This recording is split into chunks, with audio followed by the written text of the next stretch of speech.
Hello guys and welcome po ulit sa aking YouTube channel Reg TV. And ako nga po pala yung Kuya Reg. At ngayon ang topic natin. Dati, maraming naghahanap ng kanilang forever sa pamamagitan ng love letter or pen pal system. Pero ngayon napadali na at easy access na lang dahil may internet na.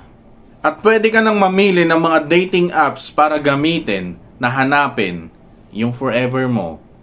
Pero marami din gumagamit ng mga social media or dating apps na yan para makapanlamang at makapanloko ng ibang tao. Kaya paano nga ba malalaman kung legit nga ba yung jowa mo online? Kaya kung interesado ka, chill ka lang dyan dahil uumpisahan na natin yan pagkatapos ng intro.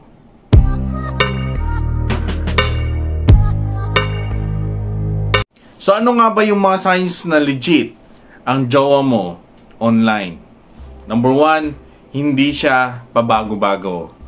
Kapag gumagawa lang tayo ng kwento, kahit gaano ka pa kagaling mag-memorize, I'm sure, pagtagal-tagal makakalimutan mo din yung ibang sinabi mo. Kaya kung napapansin mo na consistent yung istorya na kinikwento niya sa'yo, magandang sign yan na hindi ka binobola or niloloko. Pero siguro sasabihin mo, Kuya, kailangan ko bang tandaan lahat ng kinikwento niya sa akin? Hindi. Dahil basta makipagkwentuhan ka lang sa kanya, automatic na yan sa utak mo. Sure ball maaalala mo yung mga kwento niya sa'yo. At mapapansin mo kung nagbabago-bago yung kwento niya sa'yo. At saka dapat consistent din siya sa pakikipag-communicate sa'yo. Hindi yung nawawala-wala tapos bigla na lang lilitaw. O kaya lagi kanyang inaaya sa ibang social media platform para doon kayo mag-usap. Mahirap magtiwala sa ganyan. Pangalawang sign na legit ang jowa mo online. Kumpleto ang social media profile niya. Mahalaga ang transparency sa kahit anumang relasyon. Kaya magandang sign kung may iba pa siyang active na social media profile. Dahil pwede mong i-check doon sa ibang social media profile niya kung tama ba yung impormasyon na binibigay niya sa'yo. Kung accurate ba yung mga binigay niya sa'yo na impormasyon. Kung siya ba talaga yung kachat mo or nagpapanggap lang siya. Kaya kung wala siyang ibang social media profile, ang meron lang yung isa na ginagamit niya para makipag-usap sa'yo, huwag ka munang magtitiwala. Dapat kilalanin mo muna siyang mabuti. Lalo na kung yung pangalan niya ay hindi mo maintindihan. Or, ginagawang Chinese character yung pangalan niya, pero hindi naman siya Chinese. Or, hindi naman siya marunong magbasa ng mga lingwahe ng mga Chinese. Minsan, hindi lang Chinese, mga Japanese character, tapos Korean, yung mga ganyan. Tapos, pag i-check mo yung profile niya, ayun, nasa 1 hanggang 5 lang yung picture niya.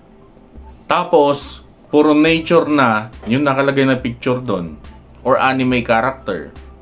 Wag kang basta-basta na magtitiwala sa kanya. Number 3 na sign na legit ang jowa mo online. Hindi siya umuutang ng pera.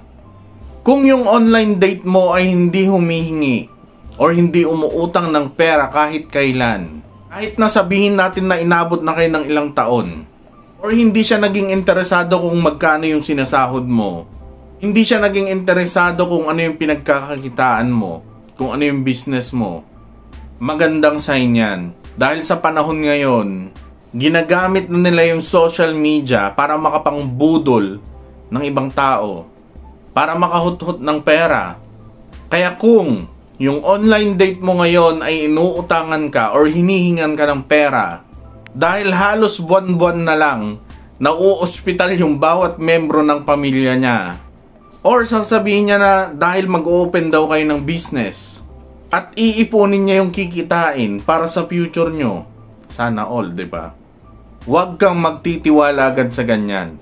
Kahit na napaka-pogi or napakaganda pa niya. Pang-apat na sign na legit yung jowa mo online. Sinishare niya yung buhay niya. Kapag interesado tayo sa isang tao, di ba willing tayong i-share paunti-unti yung kwento ng buhay natin para mas makilala niya tayo? Pero hindi ko sinasabi na kailangan niyang i-share sa'yo lahat ng tinatago niyang sikreto para magtiwala ka sa kanya. Pero kung willing siyang i-share sa'yo, bakit hindi, di ba? Para mas makilala mo siyang mabuti. Dahil kung mas marami kang impormasyon tungkol dyan sa kadate mo, dyan ka makapagde-decide kung magtitiwala ka ba sa kanya or hindi. Diba?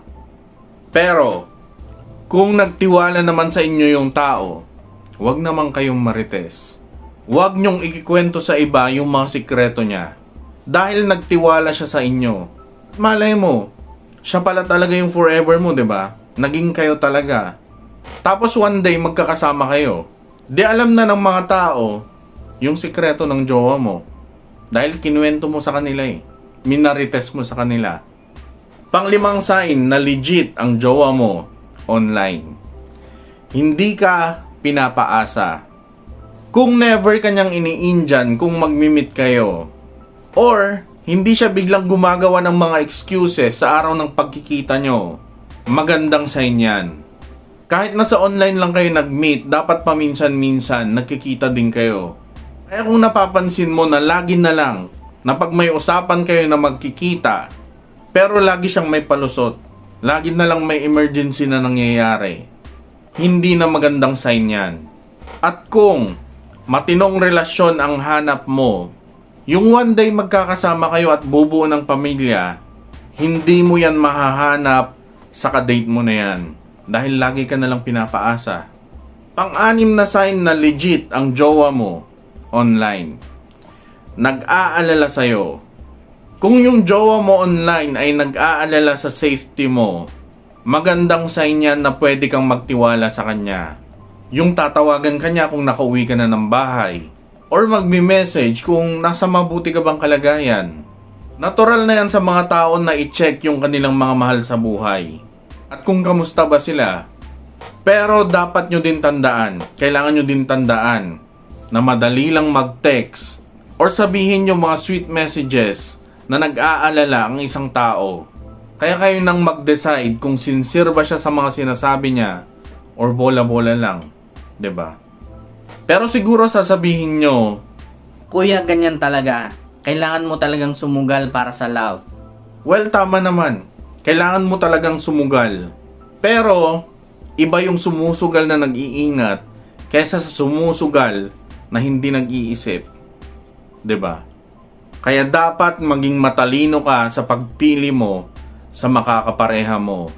Hindi yung puro mata lang at puro puso lang yung pinapagana mo. So yun, shoutout po muna tayo.